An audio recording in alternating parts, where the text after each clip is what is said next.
Hi, and welcome. You're listening to the X22 Report. My name is Dave, and this is episode 1825B, and today's date is March 26, 2019, and the title of the episode is The Deep State is Now Vulnerable and Exposed. More victories right around the corner.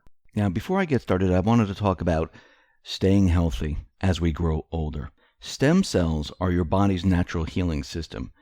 You get a cut on your finger one day, and the next day, it heals up. Well, how does that happen? Easy. It's your bodily stem cells at work. Sad part is by age 65, you've lost 90% of your adult stem cells. But now, you may be able to boost stem cells levels naturally within 1 hour by 30% with a new plant-based capsule. Everyone's chemistry is different, but for many, this produces a variety of benefits to help reduce the effects of aging. This product comes with a 30-day money-back guarantee. Please visit their website at stemup.com. That is stemup.com.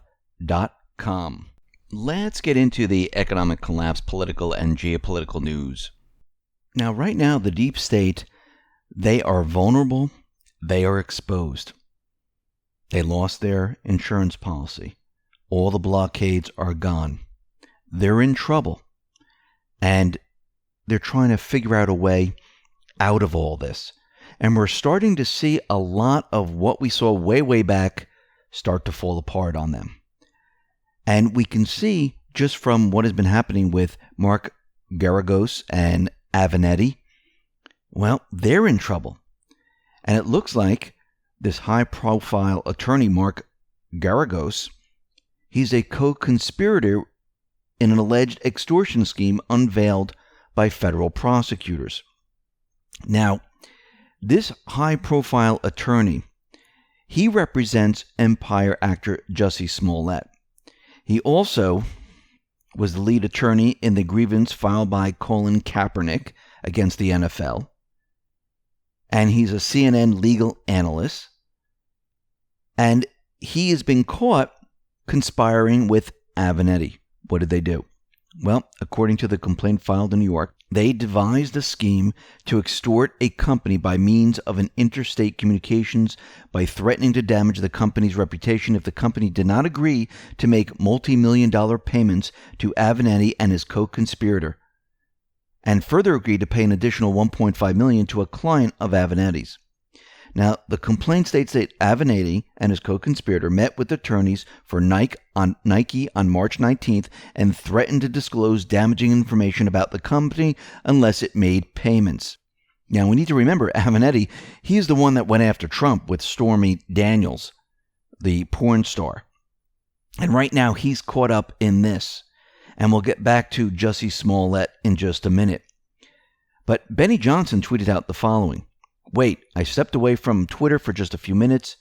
You're telling me Avenetti's co-conspirator in the federal extortion case is Mark Geragos? Geragos, the CNN contributor? Geragos, the Jussie Smollett lawyer? Geragos, the Colin Kaepernick lawyer? Oh, be still my heart. Now, Jussie Smollett today got all the charges dropped. Remember, there were 16 counts against Jussie Smollett for that hoax. They've been wiped clean. And there's been no clue that prosecutors planned the about-face move before the announcement. I mean, this is just unbelievable. The Chicago police superintendent, Eddie Johnson, he is furious over the dropped charges. They don't understand what's going on here.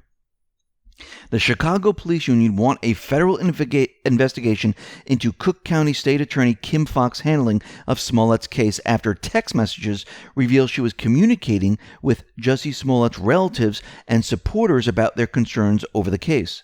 In one text exchange with Smollett relative Kim Foxx is reassuring them she spoke to the superintendent and asked for a favor. "I'll keep you posted," Foxx said in the text. "Oh my God, this would be a huge victory," the Smollett relative said in response. "I make no guarantees, but I'm trying," Foxx replied. Kim Foxx later recused herself from the case. Now, this is very interesting because back in post 2768, Q gave us, and this is February 17, 2019, gave us pictures with Jussie Smollett with the Obamas and gave us tons of those pictures. And down below it said, What is the relationship of Smollett and Booker and Harris? Well, remember, that whole thing was to push that hanging or lynching is a federal crime. Q also said, will Rahm Emanuel get involved? Will the Chicago PD cave under pressure? And if we move to post 2849, Q also said, what happens if the phone records of Smollett leak? Who did he talk to multiple times prior to turning himself in? Political forces at work? Now remember, we talked about this before. Tina Chen sent Kim Fox an email saying, hi, Kim, I sent an email to your work address. I think as well I wanted to give you a call on behalf of Jussie Smollett and a family who I know. They have concerns about the investigation. I am on the 8 a.m. flight to New York City, but please call me before then. I land about 10:15 Chicago time. My cell is, this is redacted, many thanks. Now, Tina Chen is Michelle Obama's former aide. So, were they all working together to get Jussie out of this? It seems so. Now, BNL News tweeted out the following. Breaking, George Soros donated $408,000 to Kim Fox, the prosecutor who let Jussie Smollett walk. Now, as we can see from Q already knew that these phone records, text messages, and everything else was going to be leaked out. I believe this was done on purpose, so people understand how this is all happening. But I find the timing very, very interesting. Think about what just happened here. Mueller released the report. Barr took it. Rod Rosenstein signed off. And they produced the summary saying that there's no collusion, there's no obstruction. Trump is exonerated. Remember, for 2 years now, the mainstream media has been lying to the American public. They haven't been investigating anything. They've been going along with whatever they've been told to say. Now, think about this for a second. The people around the country are saying, well, wait a minute. You've been telling us that Trump, his time is coming to an end. Russian collusion. It's all over the place. Schiff has been saying there's evidence. I've seen it. We have it. He's going down. And then it turns out the opposite actually happened. Think about the timing of Jussie Smollett. Because the mainstream media went along with him, and then all of a sudden it turned out to be a hoax. And then he was indicted. And now all the charges are dropped. And now the mainstream media is out there saying, see, it's not a hoax. He told the truth. He didn't lie. And we told the truth, and we had the facts. I believe they're trying to use this to build their reputation back up. And of course, they're getting him off from going to jail. But this is just unbelievable. Now, Trump tweeted out, and we can see that the mainstream media, it is the enemy of the people. He tweeted out the following. The mainstream media is under fire and being scorned all over the world as being corrupt and fake. For 2 years, they pushed the Russian collusion delusion when they always knew there was no collusion. They truly are the enemy of the people and the real opposition party.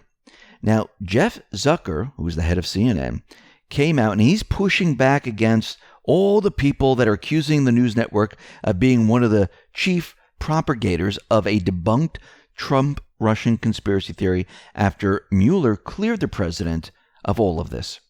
Zucker said he was entirely comfortable with CNN's Trump-Russia coverage and suggested it was entirely appropriate to give near around-the-clock coverage due to the story's magnitude. We are not investigators. We are journalists. Well, wait a minute.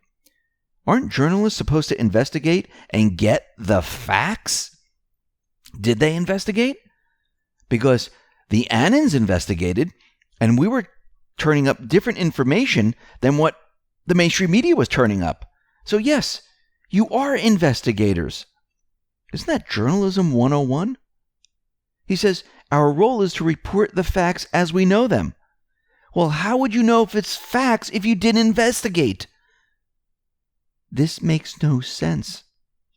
He's trying to cover for everything that they've done. So let's look at some of these facts. So Zucker neglected to mention CNN's steady stream of conspiracy theory, punditry, and several stories which prove to be completely false. Last December, CNN congressional correspondent Manu Raju reported that WikiLeaks emailed Donald Trump Jr. access to information nearly 2 weeks prior to their public release. However, the network failed to verify the email dates, September 14, 2016, by which time the emails had already been released. In June, CNN reported former White House Communication Director Anthony Scaramucci was being investigated for meeting with a Russian banker ahead of Trump's inauguration. Scaramucci denied the claim, and CNN eventually apologized for its inaccurate report.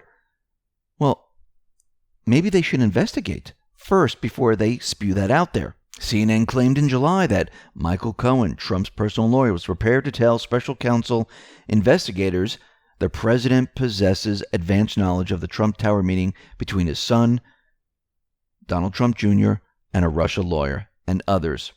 Cohen's lawyer, Lanny Davis, later told CNN he mixed up its facts and denied claims that Cohen had any such knowledge about the meeting. I mean, so they're just following the facts? Now, we see that the Mueller report came out. The mainstream media, they're reeling. They're trying to figure all this out. They're trying to keep their viewers by questioning it and going off in all different directions, trying to use the words like, well, Mueller didn't actually say exonerate. And they're trying to do whatever they possibly can. Now, remember, Q has told us that all the investigations are going to move from the House to the Senate. Forget about Nadler and Schiff. They have nothing. The Senate was the key. So what do we see happening right now? Well, Paul Sperry tweeted out, I am hearing the reason for Rosenstein's Department of Justice refused to release his full unredacted August 2017 scope memo and the FBI's July 2016 electronic communication memo opening the Crossfire Hurricane investigation is because both scope memo and the EC memo are based on the dossier. That's number one. So they're going to be looking into that. Lindsey Graham has just shifted into high gear. He is ready to seek testimony of Christopher Steele. He's also looking into the secret Lynch-Clinton tarmac meeting. He says, I believe there was more there, and he wants to know what exactly happened on the tarmac. I think you should be speaking to Tom Fitton, because I do believe he has a lot of this information.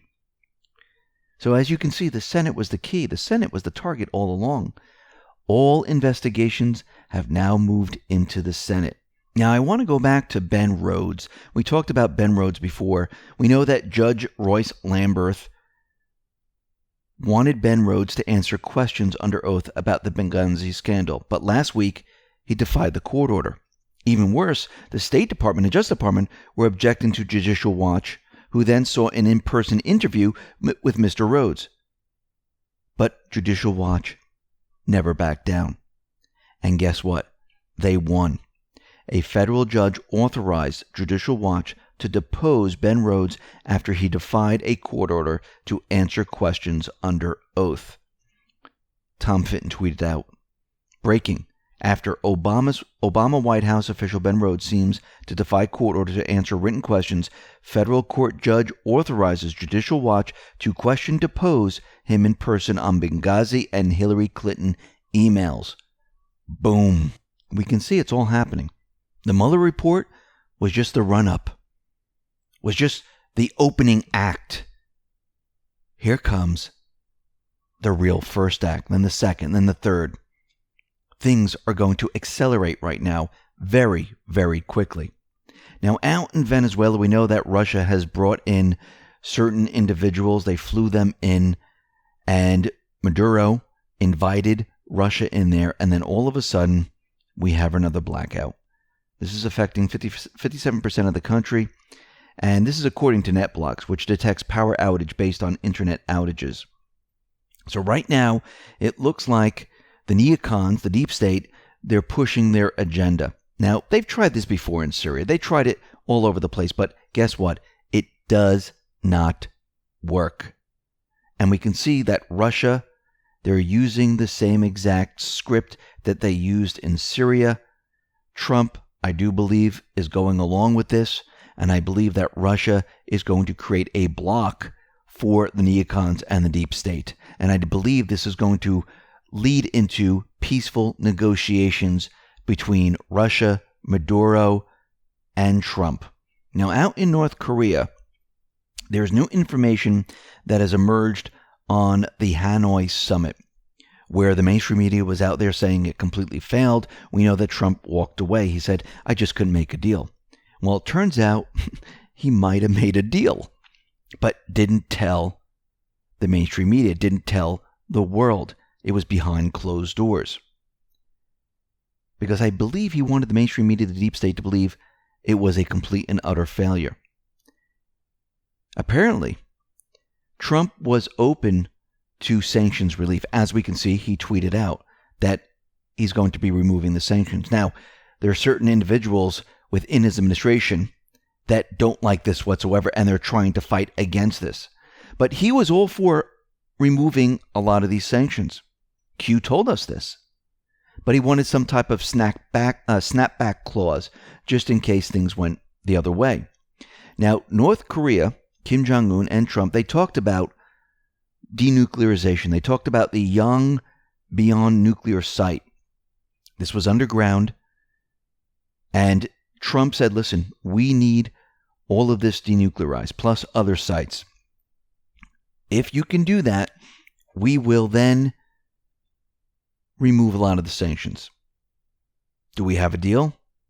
Kim Jong-un? Yes, I agree to this. I'm comfortable with that. Then Trump walked away. Or did he? I believe behind closed doors, they agreed on the deal. Didn't tell anybody. They both went back to their countries. The world believing that nothing was done. And then all of a sudden, we see Trump tweet out that message that he's going to remove the sanctions. Interesting. We see right now U.S. Special Envoy for Syria, Jim Jeffrey, said that the takeover of the Islamic State held town was very important, and the destruction of the Islamic State was very important, but we're going to stay there. We're going to stay there a lot longer, even if the Islamic State is no longer in Syria. Now, once again, this is going against what Trump wants, just like those individuals that want sanctions on North Korea. Remember, the deep state, they're still trying to push their agenda in all different ways. Trump wants the troops removed. The deep state, they do not. The neocons do not. Trump is still fighting against these individuals. But guess what? He is in control. They are not. Yes, they can put this out there, but Trump will do the opposite. Now, you know what's very interesting? Since Trump came into office, do you know terrorist attacks have decreased globally? Now, we've said this many, many times before in the report. Terrorism started with the deep state. They're the ones who created the intelligence organizations to scare the people, to push regime change. So the number of terror victims has decreased globally from more than 27,000 in 2016 to more than 13,000 in 2018. What has Trump been doing this whole time? He's been stopping the endless wars, removing these intelligence operatives, getting rid of the paid mercenary forces, and we see terrorism declining. Think about it. Who was creating the terror? The intelligence organizations, the paid mercenary forces. Let's get into some of Q's posts right here. And Q says, thank you, Anons, for bringing this to our attention. Be careful who you follow. Follow the money. Follow the expenses. Gave us 5 different links. The first one is MAGA Coalition. Well, this link no longer is in service right now. The other one is Open Secrets. This is a link to opensecrets.org. This is Gorka's company, Threat Knowledge, and it says it made a payment of $60,000 from MAGA Coalition. The next link is the Daily Beast, and this is Sebastian Gorka leaves Pizzagate Super PAC. According to a source familiar with the situation, he left the MAGA Coalition a few weeks ago after securing a paid contributorship with Fox News. The group continues to promote Gorka heavily on its homepage Neither Gorka nor the MAGA coalition responded to requests for comment, then gave us a Twitter link. And this is from Draw and Strike. The MAGA coalition super PAC gave Gregory Saccone a combined $60,000 in 3 payments, 2 payments of $50,000 each, and one $30,000 payment. Q says, IRS.gov, how do you report suspected tax fraud activity? FBI.gov, report threats and crime. What is this all about? Well, this is a warning from Q. Watch who you follow. Now, very interestingly, the MAGA coalition, Adam Gingrich, leader of the MAGA coalition, has accused praying medic of being Q. So this is very interesting altogether, and we'll talk about that a little bit later in the posts. But let's move on to post 3183. Q gives us a Politico article, and this is Judge Overseeing Key Jeffrey Epstein-Related Suit Dies. Let me read a little part of this. An elderly federal judge presiding over a key lawsuit relating to a financier, pedophile Jeffrey Epstein, died Sunday, adding another twist to the drawn-out legal saga and to efforts to unseal still secret details about the conduct of Epstein, his enablers, and one of his accusers. Manhattan-based U.S. District Judge Robert Sweet passed away Sunday at age 96, the court announced. Sweet was appointed by President Jimmy Carter in 1978, confirmed that same year, and continued to hear and rule on cases through the last few months. Q says, do you believe in coincidences? Let's go back to post 3131. This is a picture of Bill Clinton and many others in the water, and Q then gave us a link to Politico, and it says, mystery parties seek secrecy in Jeffrey Epstein-related suit. So, mystery parties, Jane Doe, John Doe, wanted the sealed court records to stay sealed. Now, don't you think the timing is very interesting? Yes, I know he was 96, but think about when he passed away, when they were debating whether to unseal these documents. And Q said from Drop 3050, will the rich and powerful influence the court to prevent the unsealing? Well, it looks like they're doing exactly that. Post 3184 gave us Dr. Benjamin Rush tweet. It says, at Fox News, just put this picture up. Following Q, are you? Now, the picture is that same picture that we talked about yesterday. These are all the 4 a.m. talking points where Trump handpicked the Attorney General. Well, the president, yes, nominates these individuals. This is how it's done. So he didn't handpick them. He followed the Constitution, where he nominated and the Senate confirmed. Q says, you are the news now. Q. Post 3185. Q gives us a Twitter link, the Justice Department. The Justice Department tweeted out, alleged dark web child pornography facilitator extradited to the United States to face federal charges. Now, this individual is a dual national citizen of the United States and Ireland. And in the United States, he's facing federal charges that he allegedly advertised and distributed child pornography on the dark web. And it was a lot of photographs and a lot of what he did here. And they're saying that they're bringing him back to the United States to face charges. Post 3186. This is the Daily Beast. And this is that same article that we read before. The Gambino mob boss shooting suspect was radicalized by QN. And remember, he had the Q MAGA on his left hand. Q says, when the constant barrage of fake news attacks fail, those who are the biggest threats, nothing to see here. Number 2, Q. Again, they're trying to make everyone that follows Q to be crazy individuals. They're killers, they're mobsters, there's this. No, we are peaceful people that want the rule of law followed, and we want the treasonous criminal entities put behind bars. Post 3187. This is Fox News. It says Trump allies await results of 2 internal probes that could expose Russia investigation backstory. We are now awaiting the results of 2 long-running internal probes that could expose the backstory behind the Russia probe's beginnings and provide more detail on already documented misconduct among the top FBI and Department of Justice officials. The Department of Justice Inspector General Michael Horowitz confirmed at a panel discussion last week that his office is continuing to review potential surveillance abuses by the FBI, a review that began last March and that he said is nearing completion. So expect to see the OIG report very, very soon. Post 3188, Q comes back to Gorka and Watch Who You Follow. And Annan dug up some info on Threat Knowledge Group. And this is Catherine Gorka of Threat Knowledge Group, LLC. She is the president. And then down below, it says MAGA Coalition, $60,000, 3 payments. Down below is the address, McLean, Virginia. Under it, it says another $60,000 recipient from MAGA Coalition. Website gone. However, look who it was owned by. Notice headquarter city, McLean, Virginia, CIA. So Catherine Gorka is president of Threat Knowledge Group. She provides training and expertise on threats to the U.S.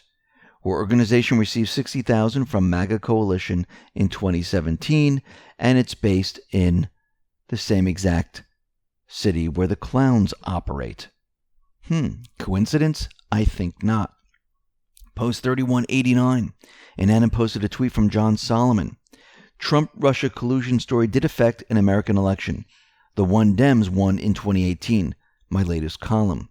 And here are some of the highlights from the article.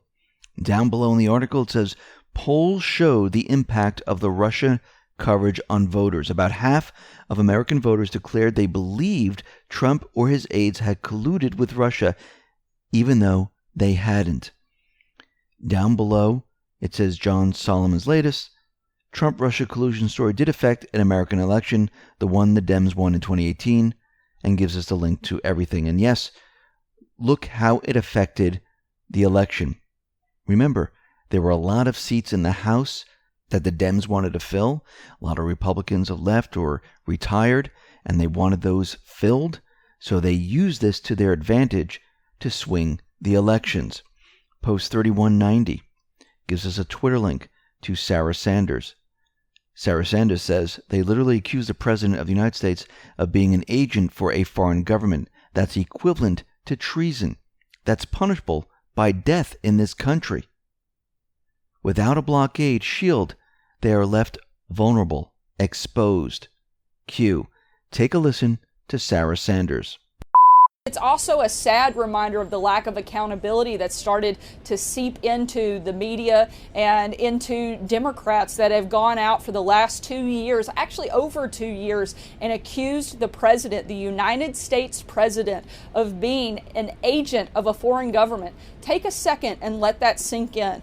Take a minute and realize how outrageous and how serious and how malicious an accusation like that is. They literally accused the president of the United States of being an agent for a foreign government. That's equivalent to treason. That is punishable by death in this country.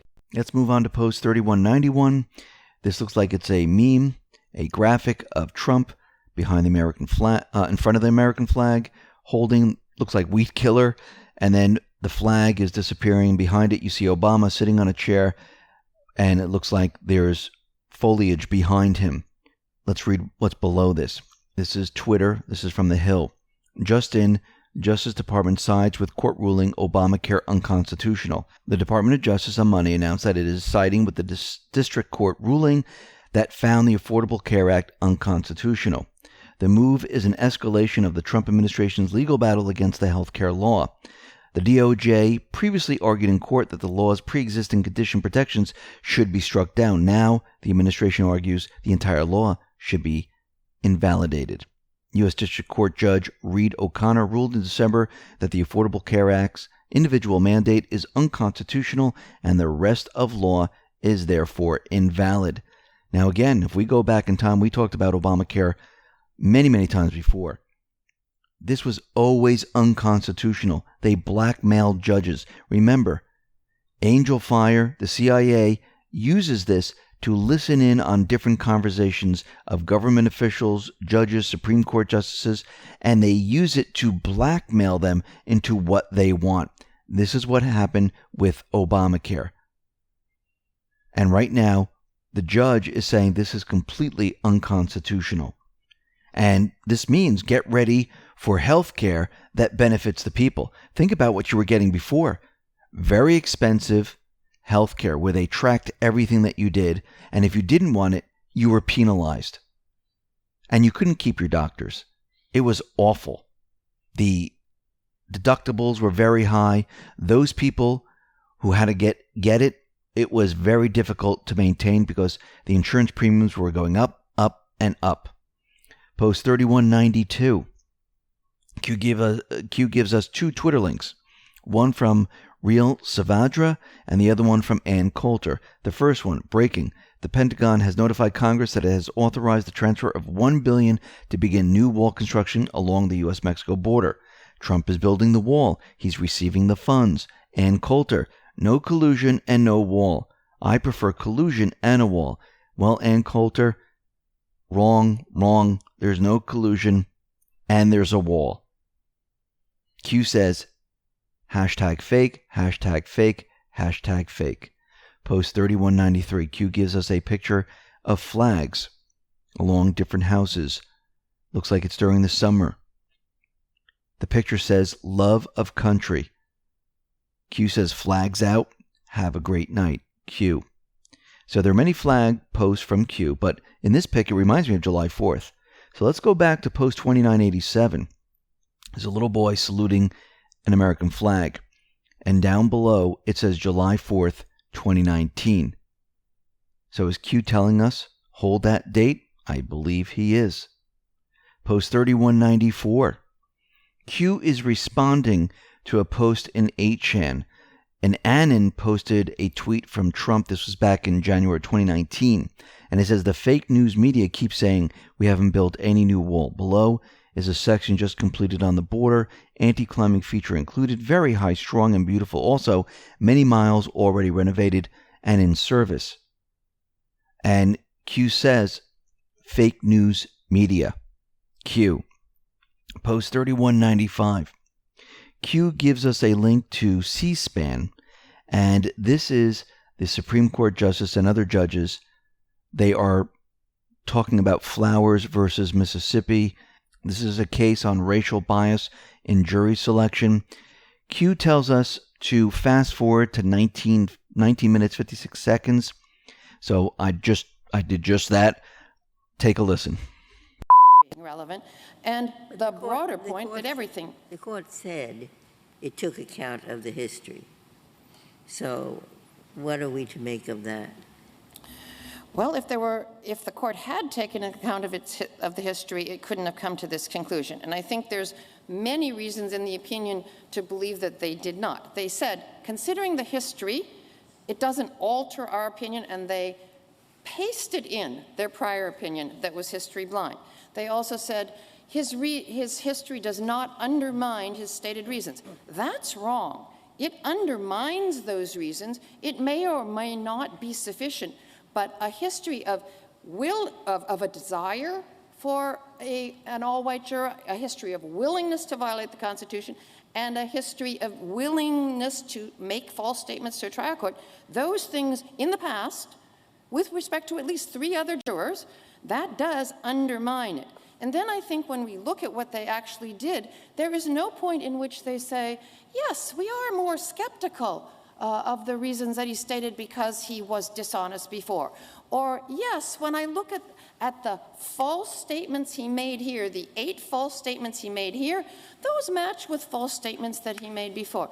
They never did that. So I think they did not consider his history, nor did they consider anything else that would be consistent with this court's insistence that we look at the totality of the circumstances and conduct a sensitive inquiry. Ms. Johnson, your strongest case is potential juror right.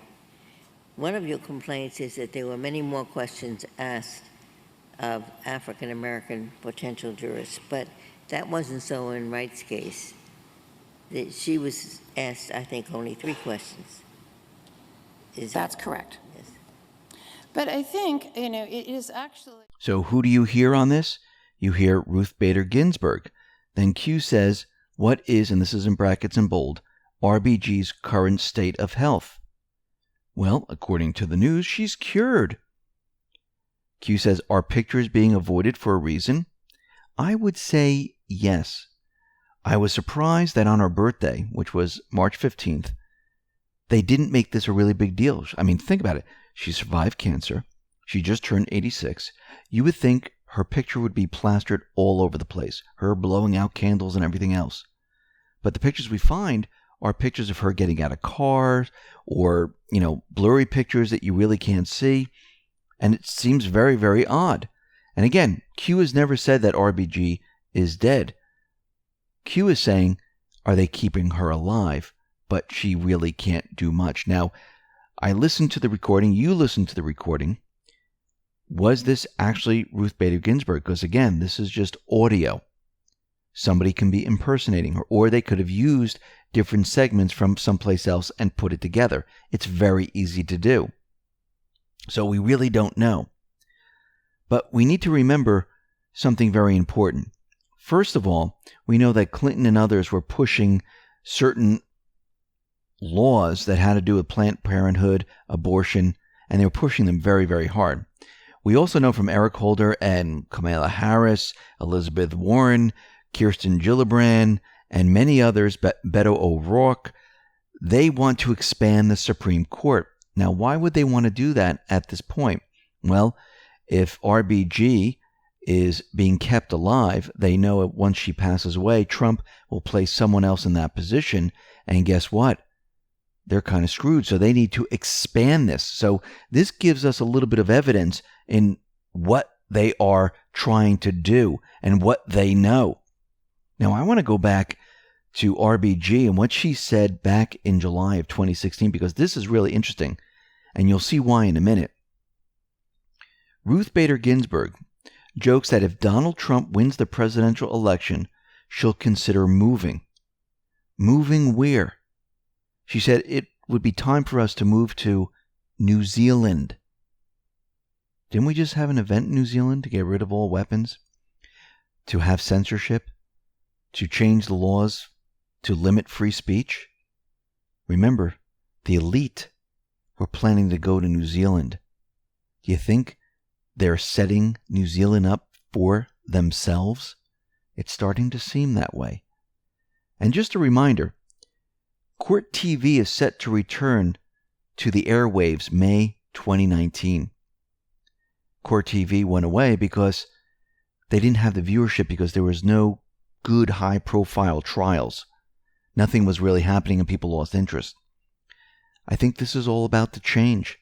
And I think this is all happening for a specific reason.